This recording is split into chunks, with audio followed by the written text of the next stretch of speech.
O supercrescimento bacteriano do intestino delgado não vem do nada, tem uma causa. E geralmente Uhum. essa causa, ela é multifatorial. Inclusive estresse, né, noites mal dormidas.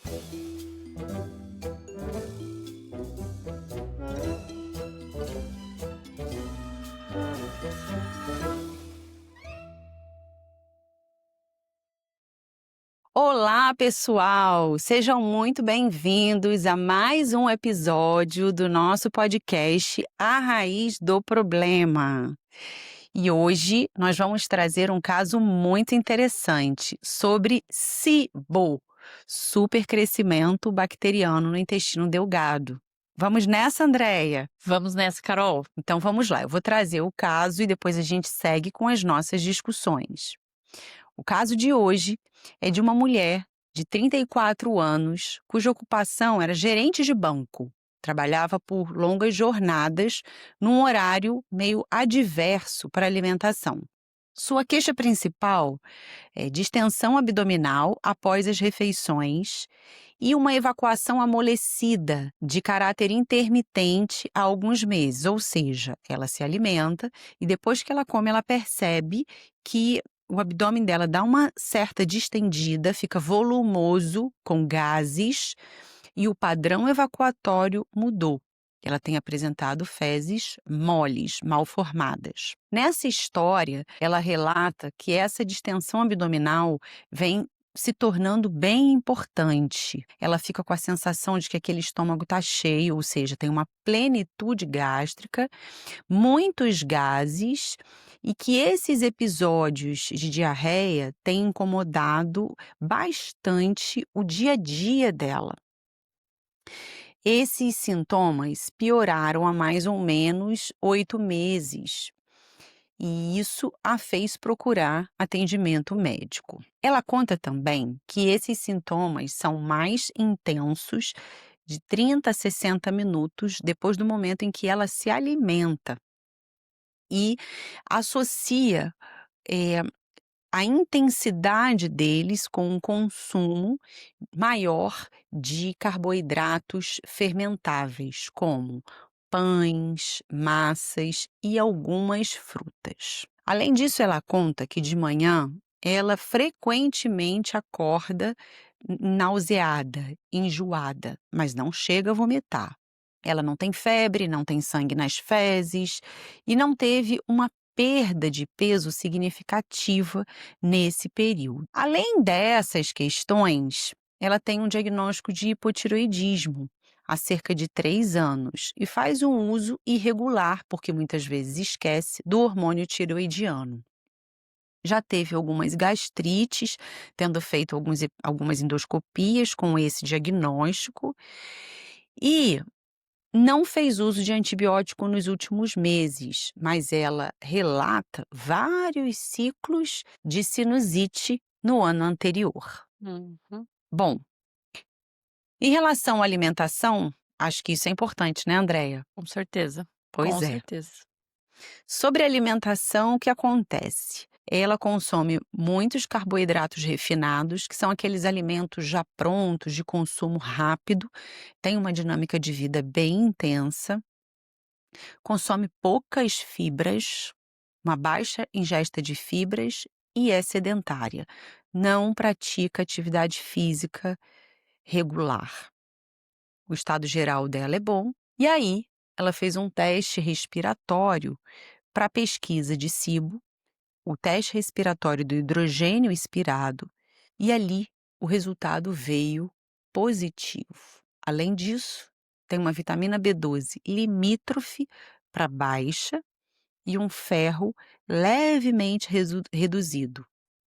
O ácido fólico também está, aliás, o ácido fólico normal, mas o TSH, que é um hormônio tireoidiano, aumentado, mesmo com esse uso irregular do hormônio tireoidiano.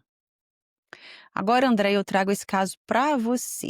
Conta para mim, como nutre funcional integrativa, como que você abordaria esse caso? Uma mulher com teste respiratório positivo para SIBO dentro dessa história clínica. Carol, esse é um caso clássico em que a gente precisa olhar além dos sintomas, né? A gente precisa verificar mapear esse terreno biológico dessa paciente. O que que acontece? Quando você me fala aqui que ela tem um teste positivo de SIBO, sintomas pós-prandiais, né, ou seja, já depois da refeição, ela tem sintomas rápidos, né, já logo em seguida que ela se alimentou. Ela tem uma alimentação pobre em fibras. Ela faz uso de antibióticos, né, devido a esse quadro respiratório repetidamente e esse hipotireoidismo descompensado, a gente precisa entender por que esse intestino perdeu a capacidade de se defender, né. E aí, a gente precisa trabalhar eu gosto de trabalhar com 4 pilares. Então, primeira coisa, a gente precisa reduzir a fermentação no curto prazo, né, e a gente a gente faz? A gente trabalha com uma dieta mais low food map. Que é isso? É uma dieta que tem uma quantidade menor de carboidratos fermentáveis. Por quê? Porque enquanto você não tira esse alimento, é como se você desse combustível para essa fermentação. Você teve um deslocamento dessa microbiota que deveria estar no intestino grosso e ela se deslocou para o delgado, e isso vai ficar fermentando ali. Então, primeira coisa, precisamos fazer uma dieta para reduzir essa fermentação. Em segundo passo, nós precisamos corrigir as carências nutricionais, né? Porque como ela tem esse supercrescimento de bactérias no intestino delgado, eles acabam impedindo a absorção nutricional dos nutrientes que acontece nessa região. Então é como se essas bactérias fizessem um atapetamento, né, nessa região do intestino, impedindo a absorção nutricional. E se você não suplementa um paciente nessa situação, ele não tem força, energia para seguir em frente. Então é importante fazer essa reposição desses nutrientes. Em terceiro, na terceira etapa, né, dessa abordagem, eu faria um restabelecimento de motilidade. O que aconteceu, né, avaliar o que está gerando esse hipotireoidismo, verificar se a gente não tem uma falta de selênio, de iodo, alguns nutrientes que fazem parte, né, ou vitamina A, alguns nutrientes que participam dessa tireoide, né, que pode estar prejudicando, além de conscientizá-la do uso, né, desse hormônio que é importante no caso dela, para que esse hábito intestinal, essa motilidade volte a funcionar. Aí a gente pode entrar com um coquetel laxativo, a gente tem como entrar com algumas, estratégias nutricionais, alimentares, que auxiliam esse intestino a voltar a funcionar melhor. Em quarto, não menos importante, né, mas nessa sequência a gente trabalhar a questão é bem comum o paciente que tem SIBO ser um paciente que não mastiga, bem comum. Ele come rápido, então você Hum. trabalhar alguns hábitos, porque assim, se a gente está reduzindo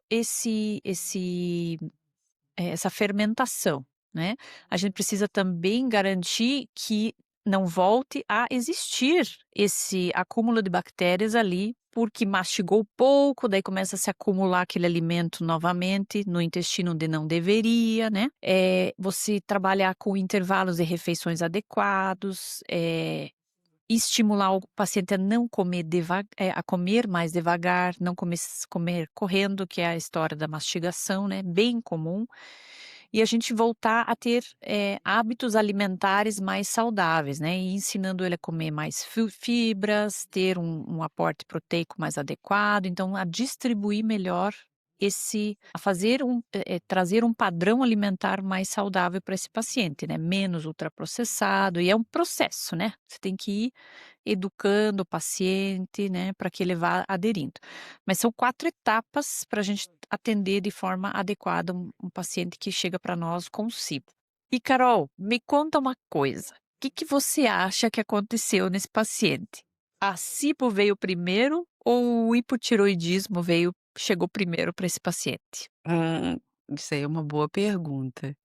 É aquela história assim, quem veio primeiro, o ovo ou a galinha, né? Uhum. Por quê?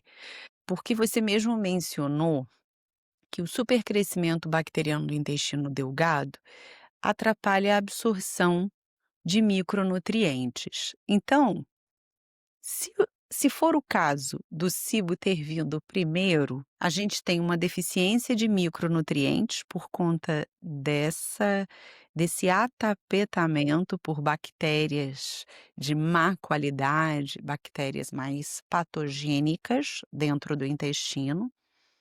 E aí, essa deficiência de micronutrientes interferir, porque alguns deles são cofatores na Uhum, produção de hormônio tireoidiano, e aí essa uhum, tireoide começar a funcionar mal, se instalando ali um hipotireoidismo subclínico, aonde a gente tem o aumento do TSH, mais os hormônios tireoidianos se mantém, para a seguir apresentar um hipotireoidismo clínico, diagnosticado, né, que é o caso dela. Agora, pode ter acontecido também o contrário, o hipotireoidismo ter se instalado por conta de uma inflamação crônica de baixo grau, às vezes algum aspecto genético mesmo dessa paciente. E aí, com o hipotireoidismo, a gente tem uma redução da motilidade intestinal, e a gente sabe que um dos fatores importantes para o desenvolvimento do supercrescimento bacteriano é justamente a redução da motilidade intestinal, aonde as bactérias do cólon migram com mais facilidade por essa lentificação no trânsito intestinal para o intestino delgado, né. Então só aqui hum, trazendo uma ilustração, nós temos 2 intestinos, o intestino fino e o intestino grosso, o intestino delgado e o intestino grosso. No intestino delgado, existe uma quantidade X de micro-organismos, e aí nós estamos falando aqui mais de bactérias. No intestino grosso, essa quantidade é bem maior. Então, quando a gente tem uma lentificação nesse trânsito intestinal, aquela quantidade maior de bactérias do intestino grosso pode migrar com mais facilidade para o intestino delgado. E aí, nessa hipótese, o hipotireoidismo teria vindo antes do cibo. O fato é, não uhum, dá para a gente saber o que veio antes, a menos que eu tivesse exames aí, porque mesmo ela tendo tido um diagnóstico de hipotireoidismo antes do cibo, de repente, se a gente tivesse feito um teste respiratório antes desse diagnóstico de hipo, a gente já teria encontrado ali, uma condição de supercrescimento bacteriano, né. Uma uhum, coisa que eu acho muito importante a gente ressaltar aqui é que o SIBO, o supercrescimento bacteriano do intestino delgado, não vem do nada, né, não. tem uma causa. E geralmente Uhum. essa causa, ela é multifatorial. Inclusive estresse, né, noites mal dormidas, tudo isso pode estar contribuindo também, né, Carol? Exatamente, esse estilo de vida dela, né, ali Uhum. gerente do banco, provavelmente comendo alguns alimentos que ela deixa na mesa, abaixo da mesa. Ou a não atividade física, né, que não estimula o Isso. sistema digestivo a funcionar bem, né, Fica sentada por um período mais muito grande, né. prolongado, né, o que também é uma condição que por si só também lentifica o trânsito intestinal, diferente Uhum. daquele que está de pé, se movimentando, né, num Sim. trabalho. É isso, então eu acho que é difícil a gente saber o que que veio primeiro aí, porque uma condição pode estar intimamente relacionada à outra. Agora eu vou te trazer uma pergunta. Explica por que que comer qualquer coisa para saciar a fome não é um bom caminho para nossa saúde. Eu digo isso porque às vezes as pessoas pensam assim: tô com fome, eu preciso comer naquele determinado horário", e lança mão de alimentos já prontos. Por que será que a gente tem uma indicação de não comer qualquer coisa? Isso? É. Tá. Então, assim, quando a gente come qualquer coisa, pode Uhum. ser um processado, né, um alimento de baixa densidade nutricional, nós não estamos alimentando uma microbiota intestinal saudável. Então, o que que acontece hoje? Hoje a gente tem muito esses ultraprocessados, né, rolando nas mesas de trabalho, as pessoas com os pacotinhos ali, né, e aqueles alimentos, eles têm uma riqueza em macronutrientes, que a gente diz, né, que ela pode ter proteína, carboidrato e gordura, mas ela dificilmente atinge metas em termos de fibras, que são as que alimentam a microbiota intestinal, né, saudável. Isso você geralmente vai encontrar em alimentos mais, naturais, né, e você também dificilmente tem minerais, vitaminas adequadas para alimentar a microbiota intestinal. Então, assim, por isso que a gente estimula tanto hoje o paciente quando ele, né, a ter o hábito de trazer frutas, né, ao seu dia a dia, verduras, a gente precisa alimentar a microbiota e a falta de alimentar a microbiota intestinal deixa a pessoa inclusive com uma fome infindável, né, ela não tem saciedade, porque tem baixa densidade em fibras e, geralmente, esses alimentos são mais ricos em carboidratos, não tem uma densidade maior em proteínas, que também traz uma maior, saciedade, né.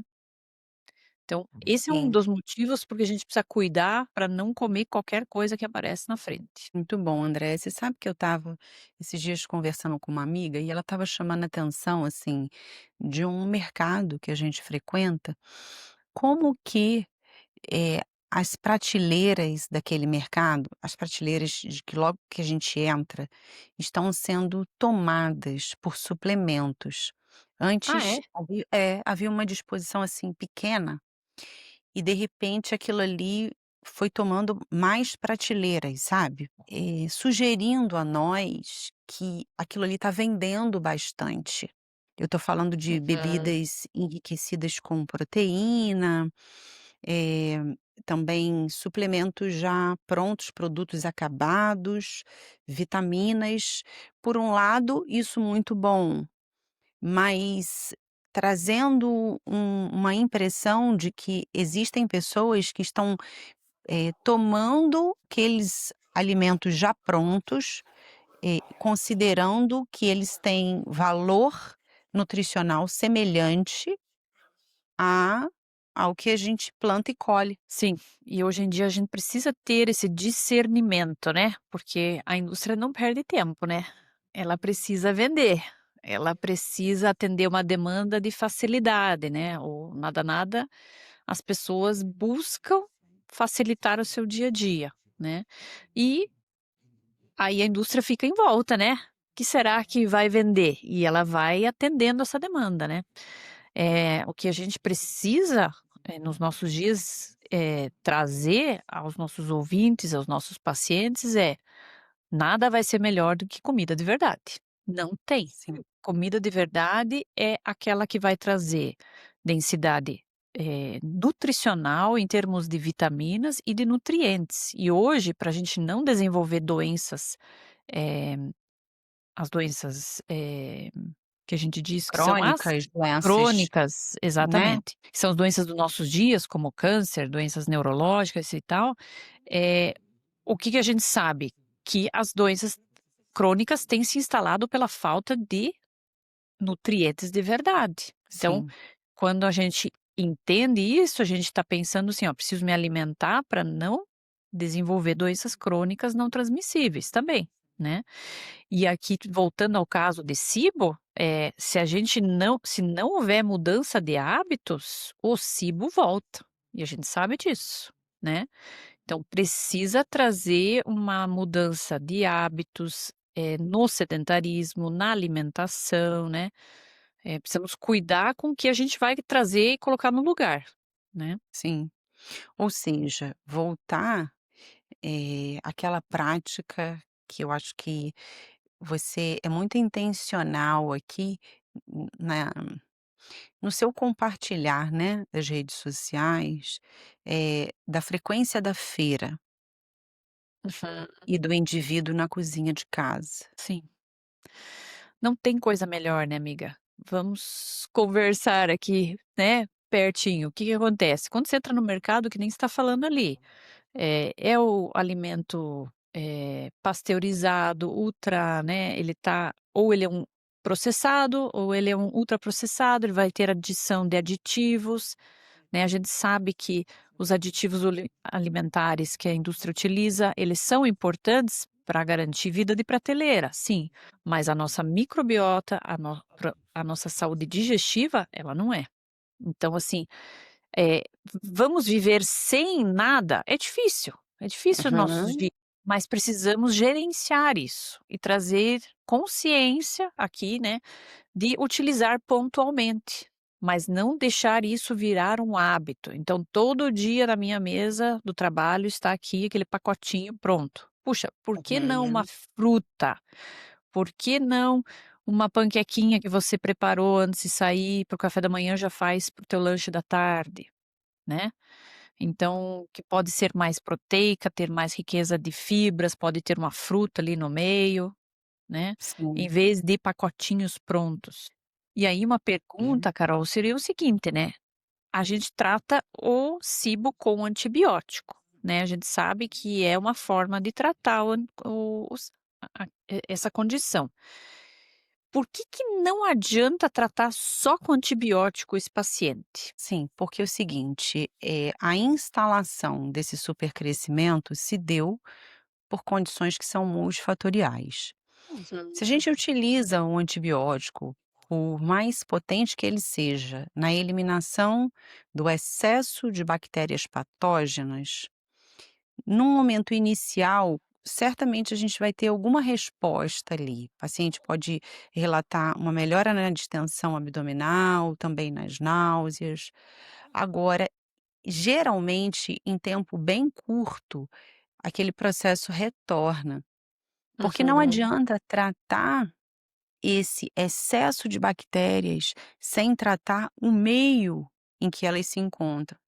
E esse meio é o próprio intestino, o terreno, né. uhum, É mais ou menos o seguinte: uma pessoa tem o hábito de falar palavras feias. Ela quer parar de falar aquelas palavras feias, mas se ela convive com pessoas que falam palavras feias, vai ser muito mais difícil dela conseguir romper com aquela condição ali, porque o uhum. meio favorece esse desenvolvimento. Então, quando a gente utiliza antibiótico, e simplesmente ou utiliza e não identifica a causa, a raiz do problema e cuida daquele meio, considerando a relevância dele e o impacto que ele tem naquela condição, na realidade a gente está como quem tapa o sol com a peneira. Então, o tratamento somente com antibiótico, a gente poderia dizer que seria só tratar os sintomas, né, vai ser por um tempo, e aí a gente tem um retorno dessa condição. Exatamente. Como você também mencionou, a questão da dieta low food map. Mesmo que seja uma low food map nice, você sabe que ele só vai acalmar aquele processo, mas não vai resolver. E Sim. aí, eu acho que cabe aqui uma ressalva, porque nessa era em que a gente tem tudo muito rápido, eu mando uma mensagem para você, você lê, você responde, e a gente fica nesse dinamismo de resultados rápidos, de respostas rápidas, isso acaba sendo absorvido com as nossas expectativas em relação a Uhum. tratamentos também. E Uhum. o supercrescimento bacteriano do intestino delgado não é uma condição em que a gente tem um tratamento efetivo num tempo curto. Sim, e isso é importante a gente colocar aqui, né, Carol, a gente vê, às vezes, o paciente, do discípulo, ele geralmente é o paciente mais ansioso, né, ele é um paciente mais, ele lida com ansiedade, não lida? Lida. Lida tanto porque tem sintomas que o incomodam, eu entendo isso, mas também Uhum. porque geralmente são menos flexíveis a algumas mudanças. São. E eu percebo também assim, é bem característico, todos eles vêm com baixa mastigação. Então você percebe Aham. essa baixa secreção de ácido gástrico, que é feita a partir de uma mastigação adequada, que na verdade é um dos motivos que traz o SIBO novamente, né. Exatamente, aí você vê. Por exemplo, a gente poderia usar antibióticos, nutracêuticos, e se o paciente não volta a mastigar adequadamente, em pouco tempo ou em tempo médio, aquela condição vai retornar. Sim. E acho que uma coisa que a gente podia trazer aqui também, Carol, que com o uso de canetas emagrecedoras, essa condição também aumentou, né.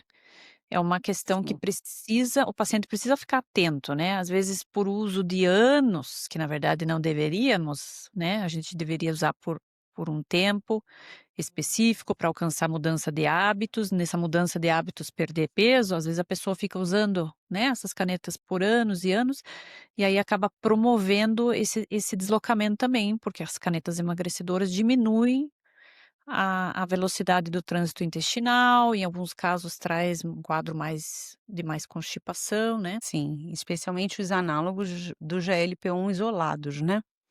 Eles vão Sim. lentificar o trânsito intestinal.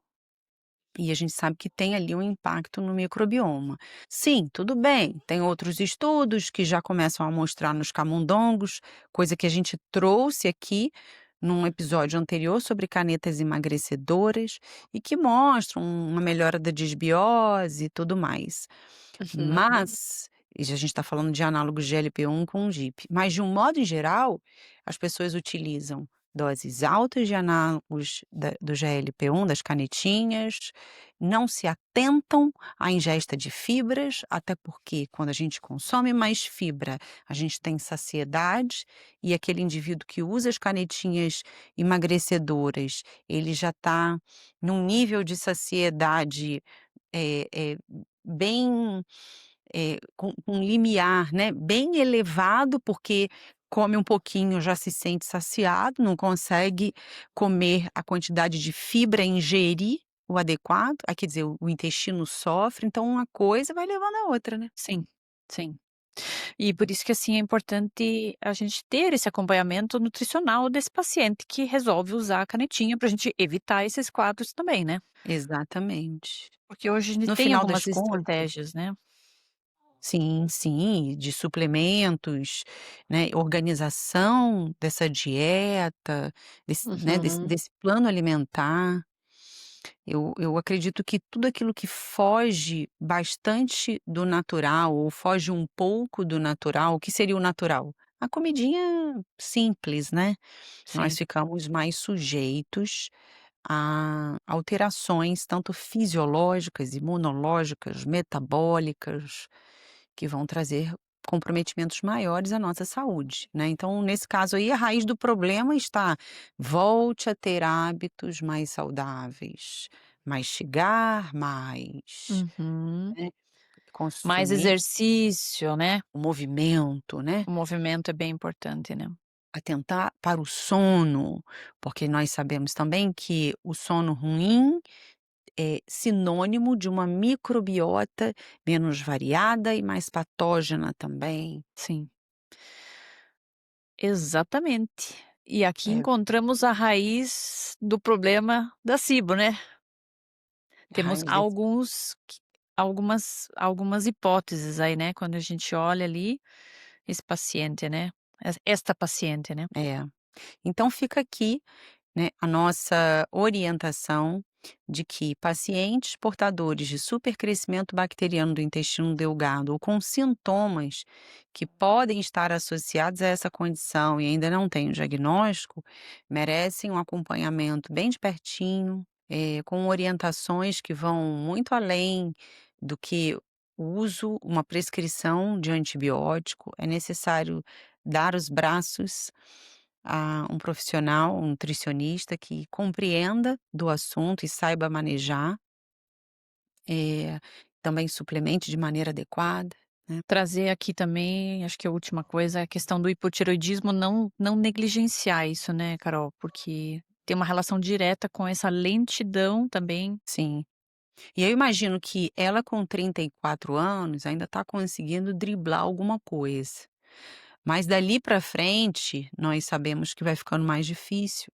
né. Quando essa Uhum. mulher se aproxima dos 40 anos, as queixas tendem a ficar mais exuberantes e a partir daí também porque o nosso metabolismo vai mudando, então a gente vai vivendo estresse oxidativo em níveis maiores, o corpo vai pedindo atenção de uma forma mais Intencional, enfática. né. É isso aí. É isso aí. Se você se identificou com algum desses sintomas, com a história dessa nossa de do nosso caso clínico hoje, compartilha com pessoas que você saiba que possam ser beneficiadas de ouvir mais e entender sobre a raiz do problema. Isso aí.